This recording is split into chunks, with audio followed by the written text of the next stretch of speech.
है सर, इस चीज को थोड़ा सा समझिएगा, उदाहरण कम से कम सही दीजिएगा। ठीक है, अब अनुरोध जी आपके पास आ रहा हूं, शुभ्रांश जी आता हूं फिर से। ठीक है, अनुरोध जी आपके पास आ रहे हैं। आप लोग सिर्फ देश को घुमा रहे हैं, ये आरोप लग रहे हैं। अभिषेक जी, अभी हमें कांग्रेस के मित्र बोल रहे थे कि राष्ट्रीय स्वयंसेवक संघ जो है आजादी में भाग नहीं लिया। अब भैया ये बताइए कि बाल गंगाधर तिलक के छोड़ के लाठी किसने खाई? जितने बड़े नेता थे, कोई डिस्कवरी ऑफ इंडिया लिख रहा था, कोई जेल में रॉयल राइस से जाता था, अंग्रेजों से मीटिंग होती थी, रॉयल राइस कार तो भारत में थे ही नहीं, उसमें बैठ के मीटिंग करने जाते थे।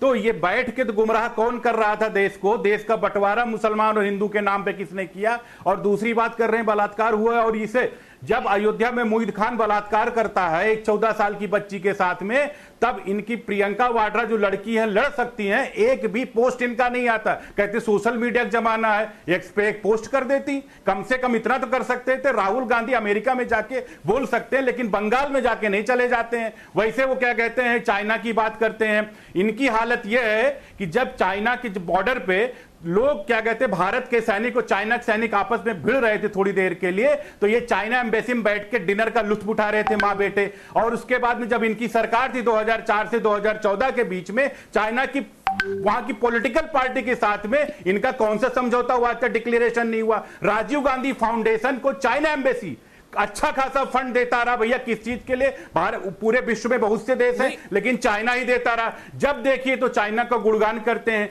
मैन्युफैक्चरिंग हब 2000, मैं तो बात ही नहीं कर रहा हूं 55 साल की। नेहरू जी ने तकसाई चीन दे दिया, इनके पार्टी के नेता थे महावीर त्यागी। अब पार्लियामेंट में फ्लोर पे पूछा कि हमारे सर पे नेहरू जी आपके सर पे बाल नहीं, गला काट के दे देंगे क्या? अनुरुद्ध जी, मांग ये हो रही है, केंद्रीय मंत्री का भी बयान जो आपने सुना ही होगा, कि अगर इस तरीके का बयान आता है जो देश के विरुद्ध है, तो ऐसे लोगों पे राजद्रोह का केस चलना चाहिए। तो क्यों नहीं एफआईआर हो रहा है? क्यों नहीं? वो लोग देखिए, कांग्रेस के जो लीडर हैं बाहर जाते हैं, उनकी हमेशा हैबिट रही है कि वो भारतीय जनता पार्टी का विरोध करते करते देश का विरोध करने शुरू हो जाते हैं। फिर उनके चरण चुंबक चारों तरफ से घूम के इनको इंडोर्स करने लग जाते हैं। उनको यह नहीं पता होता है कि भैया भारतीय जनता पार्टी का आप नीतियों पे विरोध करिए, कंस्ट्रक्टिव विरोध करिए ना, जम के विरोध करिए, पॉलिसी विरोध करिए। लेकिन अगर आप देश के दुश्मन का साथ देते हैं, अगर आप उनका विरोध करते हैं, या अगर आप उनके साथ खड़े होते हो, देश के विरोध में जाते हैं, तो हमेशा प्रश्न उठता है। यह बात कर रहे हैं मैन्युफैक्चरिंग सेक्टर का। 2004 से 2014 सारे इकोनॉमिस्ट भरे हुए थे। मैन्युफैक्चरिंग सेक्टर में क्या ग्रोथ था? इनका जीडीपी में मैन्युफैक्चरिंग सेक्टर का कितना % शेयर था?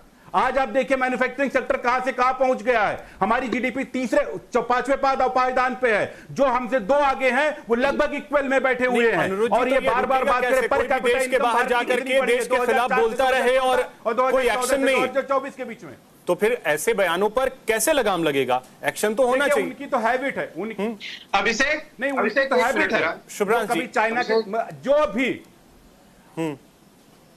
बोलिए अनुरुद्ध जी, बोलिए। अभिषेक मैं बोल लूं? हाँ बोलिए। देखिए, पहला चुनाव ऐसा हुआ है जहां शशि थरूर, जहां कांग्रेस के लीडर बांग्लादेश में आर्टिकल लिखते हैं, जहां पे जॉर्ज सोरोस ये बोलता है कि $1 बिलियन हमने रखा हुआ है कि मोदी को हटाने के लिए, बीजेपी को हराने के लिए। जहां की इस तरीके